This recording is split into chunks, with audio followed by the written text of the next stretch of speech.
This is Tim here from Your Six Studios. Today in this video, I'm going to show you how to connect your Android tablet to your Samsung TV via screen mirroring. So if we swipe down from the top right, we can just go to the settings right here, and we can go to the Wi-Fi. Now, just make sure you're connected to the same Wi-Fi network as your Samsung TV, so the two can discover each other. So I'm on Scump right here. Now, on my Lenovo tablet, if I go on down, I have the option for Cast right here.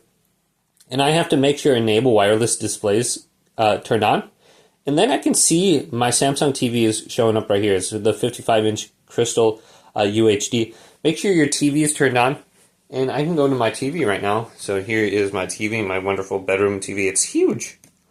And then we can go to it, and just make sure you have your TV connected to the internet. So we can go on down, just go to settings, and once I had this set up, it was ready to go like right away.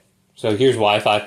Now I can see under my Wi-Fi option, it's connected to Scump already. So I can just choose this. I can go to network settings right here. Now once it's connected, I can just go to my TV. I mean my tablet. Let's go to my tablet. And I can go to the option now. So you can see it's on there, or otherwise you can scroll on down from the top. And there's a specific screencast option right here. We can tap that too. Here's my 55-inch UAD. Okay. We can go to the entire screen or the one app. Go to Screencast. And now it should pop up on my screen if I did it correctly. And sometimes you'll have to type in like a code or something like that. So it looks like it's not highlighted blue. So there it is. It should be popping up on my TV.